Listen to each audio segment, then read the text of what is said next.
जी हाँ नाजरीन, खास खबर में हमेशा हम आपको ताज़ा तरीन मुद्दा उठाते हैं जो आपके लिए बहस का एक मुद्दा बन जाता है। तो इस बार खास खबर के लिए हमारी टीम पूछी है जोजिला, जहां विजय कोर 762 टास्क फोर्स, जिन्हें जोजिला टाइगर्स भी कहा जाता है।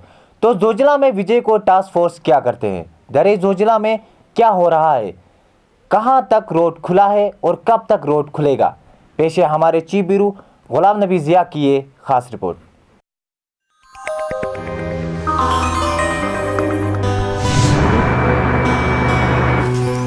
अमनूर की टीम इस वक्त मचोई में है।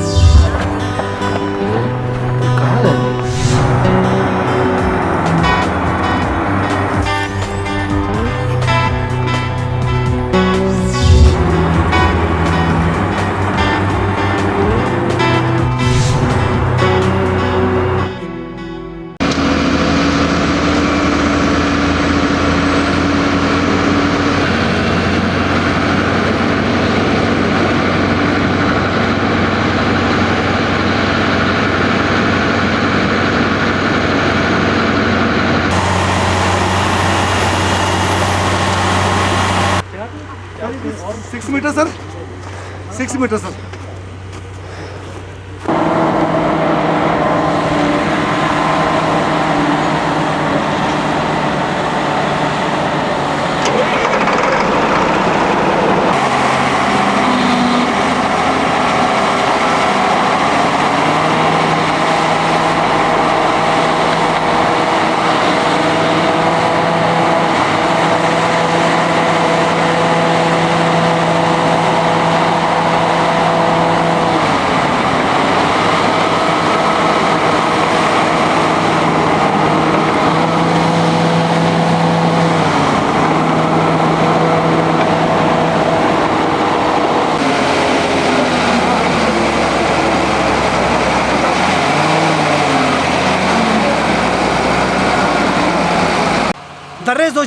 दर्रे जोजिला का नाम सुनते ही हर इंसान के दिल में एक वहान सी होती है।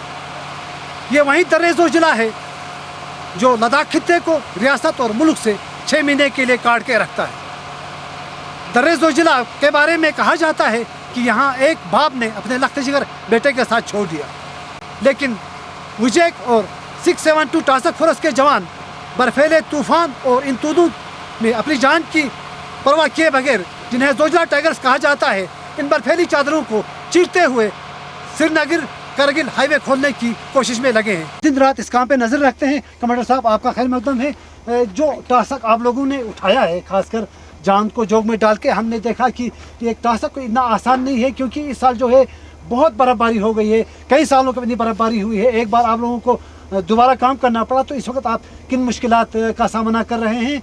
तो आपका मिशन कब तक मुकम्मल हो जाएगा? जैसा कि आपने बताया, ये जो रोड है ये लाइफ लाइन है लद्दाख की, और हमने मार्च के सेकेंड वीक से इसमें काम करना शुरू कर दिया था। और इस बार जो स्नो की भी जो स्नो गिरी है वो पिछले सालों से बहुत ज़्यादा गिरी है, करीब 7 से 8 गुना मार्च के महीने में ही सिर्फ बर्फ़बारी हुई है। और उस बर्फ़बारी के चलते हमें दोबारा इसमें फिर काम पीछे जाकर पूरी रोड को खोलकर फिर से इसमें काम करना पड़ा। हमारी जो मेन मुश्किलात होती है इसमें पूरे बर्फ़ में, जो आप देख रहे हो इस जगह पे, जो 10 से लेकर 50 फीट की जो बर्फ़ होती है, उसमें सबसे पहला हमें मुश्किलात होती है रोड को पता लगाने में कि आखिर रोड की अलाइनमेंट क्या है। और उस तरह से रोड की अलाइनमेंट क्लियर करने के बाद एक एक कदम संभल के चलना पड़ता है, स्पेशली उन जगहों पे जहाँ की कर्व वगैरह हैं। और उन जगहों पे काफ़ी ध्यान देने के बाद जो हमारे अपने ग्रेफ के जो बंदे हैं, हमारे टास्क फोर्स और प्रोजेक्ट विजय के बंदे हैं, उसके साथ जो हमारे लोकल के CPL हैं, उन सबों का मैं शुक्रगुजार हूँ जो उन्होंने इतनी उम्दा किस्म से अपनी पूरी ध्यान रखते हुए इस इम्पोर्टेंट काम को करने में पूरी तरह से मशगूल है। जिस स्थिति से हम चल रहे हैं, जोजिला तक पहुंचने में हमें अनदर 15-20 दिन तो लग ही जाएंगे, क्योंकि बर्फ़ की जो मुश्किल है सिर्फ कनेक्ट करना ही यहाँ पे नहीं होता है, उसके बाद की जो बात होती है, क्योंकि जब धूप तेज़ पड़ेगी तो अवलांच आने का भी रहता है, अंदेशा रहता है। और उस अंदेशा को दूर करने के लिए हमें दूसरे रोड को हमें वाइडन भी करनी पड़ती है, क्योंकि जैसे ही रोड खुलती है काफ़ी ट्रैफिक वगैरह आ जाता है। तो हम रोड को ओपन तभी करते हैं जब वो चलने के पूरे स्थिति में आ जाए और पूरी तरह से ठीक हो जाए। तो फिर भी सर इस साल कोई ना कोई टारगेट जो आप समझते हैं, जहाँ तक अल्लाह ताला ने चाह मोहसिन साहब रहा तो हाँ, अगर सब कुछ ठीक ठाक रहा तो 3rd वीक ऑफ अप्रैल तक में हम खोलने की कोशिश करेंगे।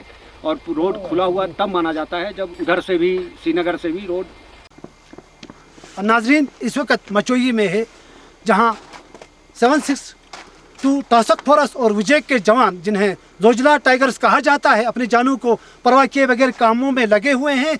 यहाँ पर ये देखा गया है कि सबसे ज़रूरी बात यह है कि आगे जो है बिल्कुल प्लेन है। इस साल जो है 10 फुट से लेके 50 फुट तक बर्फ़ है और पिछले 10 साल में इस साल सबसे ज़्यादा बर्फबारी हुई है, तो रोड ढूंढना मुश्किल होता है। तो हमने देखा कि इनके जो जवान हैं, जो काम करते हैं यहाँ पर, डोजर ऑपरेटर्स हैं, CPL हैं, इसके अलावा यहाँ पर मेरे राइट साइड पे जो है स्नो एवलांच का जो एरिया है, वहाँ पर इंस्ट्रूमेंट लगे हुए हैं, इनकी जान की हिफाजत के लिए जवान लगे हुए हैं। लेकिन यहाँ पर हमारे जो साहब बैठे हैं, जो सुपरविजन करते हैं, उनसे पूछेंगे कि वो, ये सुशील साहब हैं हमारे, उनसे पूछेंगे कि उन्हें क्या मुश्किलात होती है, वो किस तरह रोड को ढूंढते हैं और उनके मतलब मुश्किलात क्या हैं। सुशील साहब, आपका खैर मकदम है। इस वक्त पूरी करगिल आपको देख रही है, आपके सारे काम को देख रही है, जो आप जो मेहनत उसको देख रही है। तो आप क्या समझते हैं, आपको कौन कौन सी मुश्किलात हैं, आप रोड को किस तरह ढूंढते हैं?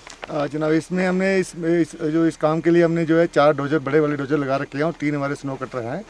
बट जो 4 डोजर हैं वो तब तक इफेक्टिव नहीं है जब आगे हमें अलाइनमेंट बिल्कुल दिखाई नहीं देता है। जैसे कि हमारे कमांड साहब ने बताया है कि इस साल जो है 10 गुना बर्फ इसमें पड़ी है।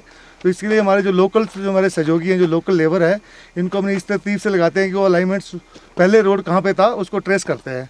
उसका रोड का अगर सेंटर लाइन नहीं भी ट्रेस होता तो हम एक साइड का, 1 साइड का ट्रेस करके उसके ऊपर पहले डोजर से पेव करेंगे, सेकंड डोजर उसको लोअर करेगा और फाइनली सुपरा से हम उसका अलाइनमेंट ट्रेस करके जो हम रोड को फाइनल रोड अचीव कर लेते हैं। इसमें हमें काफ़ी दिक्कत होती है, बट लोकल से काफ़ी सहयोग मिलता है। और फिर भी जहाँ पर काफ़ी हाई अवलांच, जिसकी ऊंचाई बहुत ज़्यादा डेप्थ है, वहाँ कुछ दिक्कतें पड़ता है और हमारे काम में भी कुछ उसमें फ़र्क पड़ता है। उसमें आगे काम की थोड़ी जो है तरक्की थोड़ी सी कम पड़ जाती है उस दिन करके। तो ज़्यादा मुश्किलात किस चीज़ का होता है? ज़्यादा मुश्किलात हमें काम करने में हमें कोई मुश्किलात नहीं हुई है, बस मौसम का भी इसमें दिक्कत पड़ता है। जैसे अभी इस टाइम जो आप मौसम देख रहे हैं, पूरा फॉगी टाइप का हो रहा है और विजिबिलिटी टोटली पुअर हो जाती है। उस समय दिक्कत पड़ती है हमें, मशीन का हमें पता नहीं चलता कि किस साइड से कब अवलांच आ जाएगा। वो हमारे लिए थोड़ा मुश्किल का काम है। काम के लिए हमें कोई मुश्किल नहीं था। हमारे ऑफिसर्स हैं, जैसे हम जिसार साहब से बात करेंगे। जिसार साहब, पिछले कई साल से हमारी अंदर टीम यहाँ पर आती है और आप लोगों को जोजिला के वक्तन फक्तन रिपोर्ट देती है। तो जिसार साहब, आपका खैर मकदम, आप पिछले 2-3 साल से यहाँ पर लगे हुए हैं। आप क्या समझते हैं इस साल जो मुश्किलात हैं उनमें किस तरह से निपटेंगे? जैसे आप देखा है कि पिछले साल मार्च में बर्फ़ तकरीबन नहीं था, और मार्च महीने की अगर हम बर्फ़ कंपेयर करते हैं तो तकरीबन 7 से 8 गुना बर्फ़ मार्च के महीने में पड़ा था। तो जिस दिन हम शुरू करने का प्लान किया था, उस दिन जो बर्फ़ गिरा था, उसी की वजह से हम द्रास से लेके मशीन को हमें थसगाम तक पीछे लेके आना पड़ा। फिर वहाँ से क्लियर करते दोबारा हम क्लियर करके आए। इसके वजह से हम द्रास को दोबारा जब क्रॉस किया, 14-15 के आसपास द्रास को क्रॉस किया था। और जैसे अभी यहाँ देख रहे हैं, पिछले साल से अगर आप कंपेयर करोगे, यहाँ पे आप ऑलरेडी 15 से लेके 20 फीट का बर्फ़ का हाइट आप ऑलरेडी देखा हुआ है, जो पिछले साल में कंपैरेटिवली बहुत ज़्यादा है। तो इसलिए इस साल थोड़ा सा पिछले साल से ज़्यादा टाइम लग रहा है और ज़्यादा एफर्ट लग रहा है। और नाजरीन, जैसे हमने पहले कहा कि इस टास्क को करना आसान नहीं है। खासकर इस वक्त जिस एरिया पे हम हैं, स्नो एवलांच एरिया है, यहाँ पर हमेशा जान खतरे में होती है। लेकिन मैंने पहले कहा कि यहाँ पर विजय और 762 टास्क फोर्स के जवानों ने हर तरह का इंतज़ाम रखा है। तो क्योंकि कभी खुदा न करे कई हादसा भी होते हैं जो पहले हो चुके थे, तो इसमें क्या करना है, ऐसी हालत में क्या करना है। इस वक्त हमारे डॉक्टर कौल साहब हैं। डॉक्टर कौल साहब, आपका खैर मकदम है। चूँकि हमारे देखने वालों को आप बताइए, आप यहाँ पर हैं यानी स्नो एवलांच की सूरत में या किसी भी सूरत में, क्योंकि यहाँ पर इस वक्त जो है -30 इस वक्त चल रहा है दिन को, तो रात को तो मुझे लगता है -50 जा रहा होगा। तो आप इन जवानों के लिए या पोर्टर्स के लिए आप किस किस्म की हेल्प के लिए तैयार हैं? See, we have a fully prepared ambulance with nursing assistant with all facilities. We have oxygen, portable oxygen. We have equipment for warming. जैसे कि हमारे पास ब्लैंकेट है, हमारे पास हीटिंग इक्विपमेंट है। तो मान लो कोई अगर दब जाएगा एवलांच में, उसको तुरंत बाहर निकाला जाएगा, उसको रिससिटेट किया जाएगा। सारे हमारे पास इक्विपमेंट, हमारे पास ये ड्रग्स वगैरह सब कुछ रखा हुआ है। So there should not be any problem. नाज़रीन, चूँकि इस वक्त ये सिर्फ टास्क फोर्स या 672 टास्क फोर्स या विजय ही नहीं, बल्कि इस काम को बखूबी अंजाम देने के लिए यहाँ के जो CPL हैं, उनका अहम रोल रहा है। ख़ासकर डीजी की तरफ से ये कहा जाता है कि इस साल ये खुशी की बात है कि जो सेनेट जो अवार्ड होता है, जो डीजी अवार्ड होता है, वो सिर्फ परमानेंट लाइबर्स के लिए या ऑफिशल्स के लिए होता है। लेकिन इस साल हमारे 4 जो CPLs हैं, 4 CPLs हैं, उनके लिए BRO डीजी की तरफ से अवार्ड दिया गया है, जिसमें टीपू है, रशीद है और हमारे गुलाम रसूल और अमीन है। तो इस बारे में बात करेंगे कि गुलाम रसूल साहब से कि उनको वो किस तरह काम करते हैं, वो क्या समझते हैं, इन हालात में उनका क्या कहना है। जी, मेरा नाम गुलाम रसूल है। मैं ASP CPOE में मतलब 11 सालों से काम कर रहा हूँ। बहुत ही मेहनत है इंशाल्लाह, जो भी पहले भी मतलब काम किया और भी करता रहेंगे। ये जो राष्ट्रीय राजमार्ग जो है, इसको इंशाल्लाह हम बहुत ही मेहनत से काम करेंगे। आप देख रहे हैं, देखो कितनी स्नो है, कहीं कहीं जगहों में 20-20 फुट, 30-30 फुट, 40-40 फुट बर्फ़ है। तो इसमें जैसे हम पहले भी किया, इसी तरह ज़्यादा से ज़्यादा रोड खोलेंगे, खोल करके यहाँ की जो आवाम है, पब्लिक है, उनके लिए कोई राहत, मतलब जैसे आपको मालूम है सर्दियों में यहाँ पे सब्ज़ी वगैरह कोई फ्रेश वगैरह अवेलेबल नहीं होती है, तो रोड खुलने इस वक्त डीजी साहब की तरफ स्पेशल अवार्ड आपने दिया है, आप क्या समझते हैं, आप क्या महसूस कर रहे हैं? सबसे पहले हम चीफ साहब और कमांडर साहब और OC साहब का शुक्रिया अदा करना चाहते हैं, जिन्होंने हमें इस लायक समझा। तो हमारा जो काम का मतलब कोई भी यहाँ पे रहा चीफ, मतलब पहले भी अभी भी जो भी आए, हमें मतलब शाबाशी का है आज तक हमारे काम के हिसाब से। जी हाँ। गुलाम रसूल, देखो हम अभी तकरीबन 1 घंटे से यहाँ पर हैं, हमारी जान निकल रही है, क्या पता कब कहाँ से बर्फानी तूदा आए। आप यहाँ पर काम करते इतने साल हो गए, कोई ऐसा वाक़ा बताओ, हमारे पूरे इस वक्त पूरी करगिल आपको देख रहे हैं, कोई ऐसा वाक़ा बताओ जहाँ आपकी ज़िंदगी में याद होगा, कोई ऐसा वाक़ा याद है आपको? हाँ जी हाँ, हमारे सामने ऐसे वाक़े हुए हैं, तो हमने उसमें भी काफ़ी अपनी जान जोखिम पे लगा। उस वाक़े की तफसील बताओ, कहाँ पर हुआ था, किस तरह हुआ था? 2002 की बात है सर, मतलब इधर आगे हुआ था, यहाँ से 2-4 किलोमीटर आगे एक सुपरा स्नो कटर चल रही थी। उसमें एक मतलब साहब बैठा हुआ था, हमारा JE साहब बैठा हुआ था उसमें, और मतलब ऑपरेटर जो है मशीन चला रहा था। तो उसके पीछे में दूसरा हमारा जो CPOE है नज़ीर, नहीं नज़ीर अहमद, और एक ही नाम के 2 है, एक टिप्पू ऐसे टाइटल में बोला जाता है उसको टिप्पू बोला जाता है, बाकी नज़ीर नाम है उनका। तो वो नज़ीर जो है पीछे स्नो कटर चला रहा था, तो उससे नज़र पड़ी कि आगे सुपरा हमारी दब गई। दबने से फिर उसने मतलब अपनी मशीन को साइड कर करके पहले बेलचा लेके गया उस बंदूक को बचाने के लिए। तो मतलब पूरी दब चुकी थी मशीन की, सूटी दिख रही थी ऊपर से, जहाँ से बर्फ़ जाती है वो दिख रही थी। तो उसने खोद खाद के शीशा तोड़ करके, मतलब सांप तो डेथ कर चुके थे, मतलब जो ऑपरेटर था वो जिंदा था, सांस ले रहा था, तो उसको फटोफट निकाल के मतलब उसकी जान बचा ली। यानी ये वाक़ा आपके जहन में? जी हाँ, जी हाँ, जी। नाज़रीन, आप देख रहे हैं कि इस वक्त हम जो है यहाँ पर मचोई में है, यहाँ पर पूरा देख रहे हैं विजयक और 762 टास्क फोर्स का। कहते हैं कि न हो इकबाल मायूस अपनी विश्ते गहरा से, अगर नम हो तो मिट्टी बहुत जरखेज़ है साकी। अल्लामा इकबाल ने कहा है कि नौमिद नहीं होना। आप लोगों की नज़रें जोजिला पे पड़ी हैं, इंशाअल्लाह अगर अल्लाह ताला ने साथ दिया और ये जवान जो बर्फ़ को चीर कर जोजिला खोलने में लगे हुए हैं, इंशाअल्लाह मोहसिन ने साथ दिया तो अप्रैल के आखिर तक आपको श्रीनगर करगिल से कनेक्ट किया जाएगा। कैमरामैन जैदी, शब्बीर और मुदस्सिर के साथ गुलाम नबी ज़िया, अल नूर न्यूज़, मचोई, द्रास।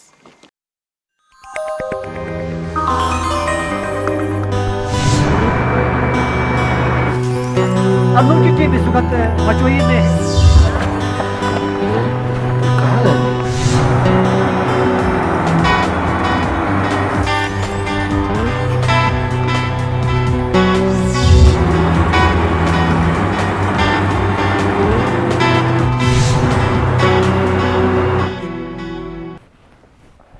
नाजरीन, लोकसभा इलेक्शंस में जम्मू कश्मीर के 6 इंतखाबी हलकों के लिए NC और कांग्रेस का इत्तेहाद हो चुका है, लेकिन करगिल ज़िले के NC ने कांग्रेस की हिमायत से इनकार किया है। याद रहे, करगिल के NC इस्लामिया स्कूल और अंजुमन साहिब ज़मान के इत्तेहाद है। ख़ास खबर के लिए हमारी टीम पूछी करगिल के NC ऑफिस में। पेश है हमारे सीनियर सहाफ़ी नूरुल इस्लाम की ये ख़ास रिपोर्ट। जहां रियासत में 6 लोकसभा हलकों में NC और कांग्रेस का इत्तेहाद चल रहा है, वहीं करगिल NC ने लद्दाख खिते में कांग्रेस उम्मीदवार को वोट देने से इनकार किया। हाजी गुलाम मोहम्मद, कौंसलर NC ने कहा कि कांग्रेस ने हमेशा NC करगिल के साथ जुल्म किया है, इसलिए वो कांग्रेस को वोट नहीं देंगे। कल 30 तारीख को संभल साहब इधर तशरीफ लाए थे और उसके साथ RP साहब भी था। हम लोगों को उन्होंने पूछा कि कोलिशन सरकार है जम्मू कश्मीर में, इधर भी हमारा कोलिशन के हिसाब से मैं आपके पास आया। मैंने कहा सही बात है, आपका कोलेशन सरकार उमर अब्दुल्ला के साथ है तो हम भी उनके अंडर है, हमको भी उनका मानना है।